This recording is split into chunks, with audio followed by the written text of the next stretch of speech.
법원이든 검찰이든 경찰이든 피해자를 중복 조사하지 않도록 하고 있어요. 그러다 보니까 어떤 일이 발생하냐면 가해자로 지목된 사람 입장에서는 자기 이런 거 억울해도 피해자한테 제대로 반박할 기회가 없는 일들이 생깁니다. 여러 번 진술을 못 맞습니다. 하니까. 네. 법원하고 검찰, 경찰은 성범죄에 대해서 사실관계 그리고 증거를 어떻게 판단하게 되나요? 먼저 사실관계나 증거를 판단하는 데 있어서 가장 먼저 하는 작업은 주장을 정리하는 작업을 합니다.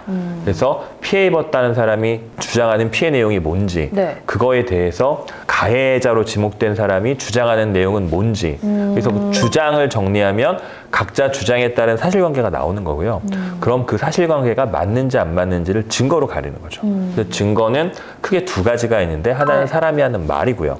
또 하나는 물건입니다. 예컨대 뭐 물건은 뭐 가장 대표적인 것들이 이제 무슨 서류, 가해하고 나서 내가 너한테 이렇게 해서 미안해 라고 반성문 같은 거 줬다든가 이런 게 증거가 될 수도 있는 거고, 그날 그러고 나서 내가 진짜 미안했어, 몸은 괜찮니? 이렇게 문자 메시지 보내면 이런 것도 증거가 될 수 있고요. 전화 통화를 했는데 통화하면서 진짜 미안했다, 그때 내가 미쳤나 봐, 이런 얘기가 나오면 그것도 증거가 될 수도 있는 거고요. 피해자 입장에서는 이런 일을 당하고 나서 자기 친구랑 같이 가해자를 만날 수도 있어요. 그럼 그 만났을 때 가해자가 이런 얘기를 했고 정말 어쩔 줄 몰라 했고 뭐 하더라라고 하는 피해자의 친구의 진술, 이런 것도 증거가 될 수 있고요. 이렇게 가해 행위가 있고 나서 가해자가 피해자한테 피해 배상이나 이런 거로 몇 천만 원씩 줬다, 이거면은 정상적인 성관계는 아니었을 거라고 보여지잖아요. 이런 사실들, 이런 것들을 종합해서 판단하게 되고, 아울러서 성범죄 같은 경우에는 주장 자체의 신빙성이라는 것도 되게 중요합니다. 그러니까 당신이 말하는 주장이 예컨대 되게 사람이 많은 공간이에요. 근데 이 공간 중에 어느 방에 들어가서 성범죄 피해를 입었어요. 그런데 이 방이 내가 한마디만 말하면 방 밖에 있는 사람이 다 들을 수 있는 사람. 근데 이 사람이 자기가 그 방 안에서 정말 많이 얻어맞으면서 어쩔 수 없이 성관계를 당했다 라고 말을 해요. 근데 그 방 앞에는 아주 많은 사람들이 지나다니고 그 방 문은 되게 얇아서 이 안에서 그렇게 많이 맞아서 비명을 질렀다고 하면 다 들을 수 있는 상황이에요. 그리고 그 방을 통해서 가해자가 나갔기 때문에 자기가 그 안에서 구조 요청을 하거나 그러면 바깥에 나간 사람을 바로 신고할 수 있어요. 이런 식의 특별한 사정이 있었다고 하면 그 안에서 정말 내가 죽도록 맞아서 어쩔 수 없이 성폭력 피해를 당했다라는 말이 그 자체로 믿을 수 있나? 이런 부분들이 있습니다. 그래서 성범죄 피해를 입었다고 하는 장소, 상황, 정황 이런 거에 따라서 주장 자체를 믿을 수 있는지를 가리는 방법도 있어요. 그 말에서 하나씩 뽑아내야 되겠네요.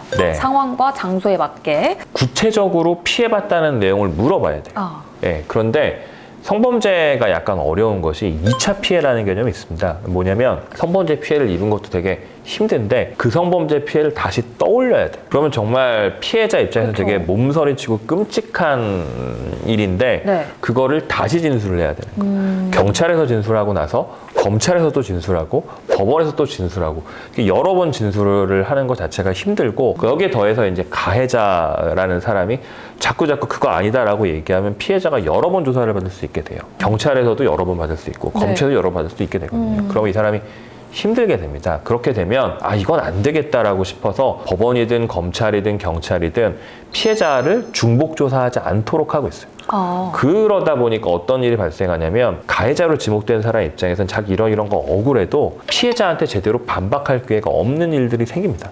여러 번 진술을 못 맞습니다. 하니까. 그러다 보니까 이게 정확하게 판단되지 않고, 경찰에서는 뭐 피해자 여러 번 조사하지 말라 그러는데 난 가해자 말 못 믿겠어요 하면서 검찰에 그냥 넘겨버리고, 검사도 경찰에서 진술한 사람 또 부르기 좀 그렇잖아, 그럼 바로 넘겨버리고, 법원에서도 피해자한테 함부로 그런 얘기 묻지 말아라 이렇게 하면서 넘어가 버리고, 그러다 보면 많다라는 얘기까지는 못하겠지만 정말로 억울하게 성범죄로 처벌받는 케이스가 있을 수가 있거든요.